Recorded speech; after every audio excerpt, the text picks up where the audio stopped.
আসসালামু আলাইকুম ওয়া রাহমাতুল্লাহ। আল্লাহর কাছে রোজাদারের 10টি পুরস্কার। রোজা ইসলামের পঞ্চম স্তম্ভের অন্যতম। রোজা ছাড়া কোনো ব্যক্তির ইসলাম পূর্ণ হয় না। রোজা রাখার মাধ্যমে ব্যক্তি আত্মশুদ্ধি ও আল্লাহর বিশেষ নৈকট্য লাভ করে।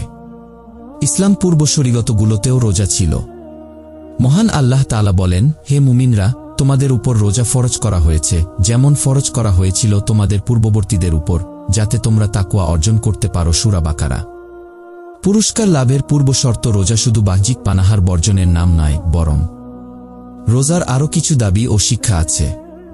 তা হল আল্লাহর পুরো আনুগত্য করা এবং পাপ কাজ ছেড়ে দেওয়া। না হলে রোজা পালন অর্থহীন হয়ে যায়। আবু হুরায়রা রাদিয়াল্লাহু তাআলা আনহু থেকে বর্ণিত, রাসূল সাল্লাল্লাহু আলাইহি ওয়াসাল্লাম বলেন, যে ব্যক্তি মিথ্যা বলা এবং সে অনুযায়ী আমল বর্জন করেনি, তার এই পানাহার পরিত্যাগ করায় আল্লাহর কোনো প্রয়োজন নেই। সহিহ বুখারী। রোজার 10টি পুরস্কার। রোজা রাখার একাধিক পুরস্কারের কথা কোরআন ও হাদিসে বর্ণিত হয়েছে। এর মধ্যে 10টি বিশেষ পুরস্কার এই ভিডিওতে বর্ণনা করা হল। তা হল: নম্বর 1, স্বয়ং আল্লাহ কর্তৃক পুরস্কার। আবু হুরায়রা রাদিয়াল্লাহু তাআলা আনহু থেকে বর্ণিত, নবী করিম সাল্লাল্লাহু আলাইহি ওয়াসাল্লাম বলেছেন, আল্লাহ তাআলা বলেন, মানুষের প্রতিটি কাজ তার নিজের জন্যই, তবে রোজা ছাড়া।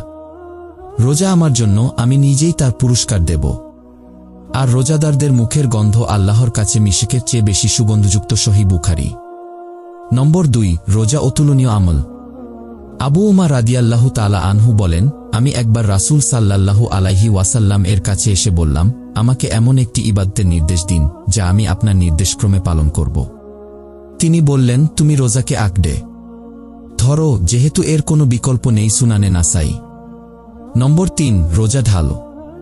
আবু হুরায়রা রাদিয়াল্লাহু তাআলা আনহু থেকে বর্ণিত, আল্লাহর রাসূল সাল্লাল্লাহু আলাইহি ওয়াসাল্লাম বলেছেন, রোজা ঢালকু, সুতরাং অশ্লীলতা করবে না এবং মূর্খের মতো কাজ করবে না।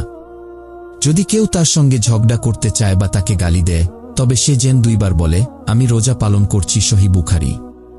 অন্য হাদিসে এসেছে, রোজা জাহান্নাম থেকে রক্ষাকারী ঢাল। হাদিস বিশারদরা বলেন, রোজা ইহকালে পাপ কাজ থেকে এবং পরকালে জাহান্নাম থেকে রক্ষাকারী।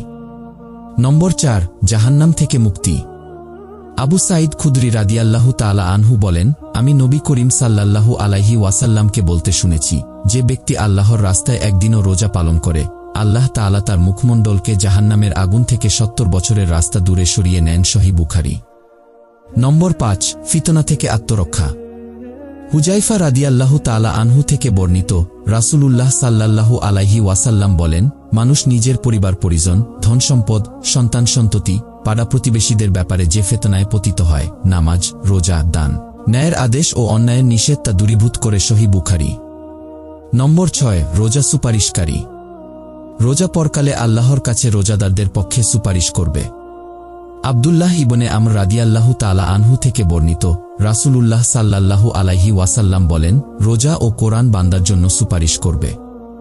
রোজা বলবে, হে আমার প্রতিপালক, নিশ্চয়ই আমি তাকে দিনের বেলা পানাহার ও প্রবৃত্তি থেকে বিরত রেখেছি, সুতরাং তার ব্যাপারে আমার সুপারিশ গ্রহণ করুন। কোরআন বলবে, আমি তাকে রাতের বেলা ঘুম থেকে দূরে রেখেছি, সুতরাং তার ব্যাপারে আমার সুপারিশ গ্রহণ করুন।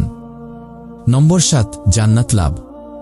শাহল রাদিয়াল্লাহু তাআলা আনহু থেকে বর্ণিত, নবীজি সাল্লাল্লাহু আলাইহি ওয়াসাল্লাম বলেছেন, জান্নাতে রাইজান নামক একটি দরজা আছে।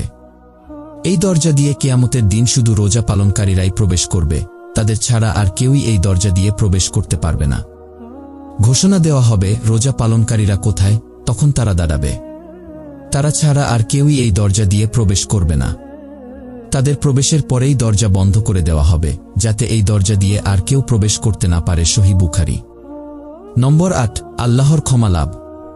পবিত্র কোরআনে এরশাদ হয়েছে, অবশ্যই আত্মসমর্পণকারী পুরুষ ও আত্মসমর্পণকারী নারী, মুমিন পুরুষ ও মুমিন নারী, অনুগত পুরুষ ও অনুগত নারী, সত্যবাদী পুরুষ ও সত্যবাদী নারী, ধৈর্যশীল পুরুষ ও ধৈর্যশীল নারী, বিনীত পুরুষ ও বিনীত নারী, দানশীল পুরুষ ও দানশীল নারী, রোজা পালনকারী পুরুষ ও রোজা পালনকারী নারী, লজ্জাস্থান সংরক্ষণকারী পুরুষ ও লজ্জাস্থান সংরক্ষণকারী নারী এবং আল্লাহকে বেশি স্মরণকারী পুরুষ ও বেশি স্মরণকারী নারী, এদের জন্য আল্লাহ তাআলা রেখেছেন ক্ষমা ও মহাপ্রতিদান। সূরা আহজাব। নম্বর 9, দোয়া কবুল। আল্লাহ তাআলা রোজাদারদের দোয়া কবুল করেন।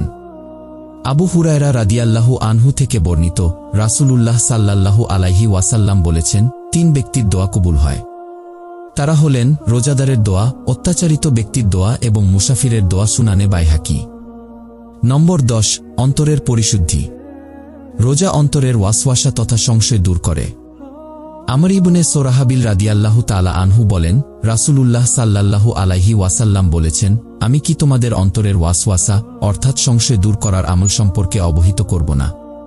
সাহাবীরা বললেন, কেন নয়? তিনি বললেন, তা হল প্রত্যেক মাসের 3 দিন রোজা পালন করা। সুনানে নাসাই।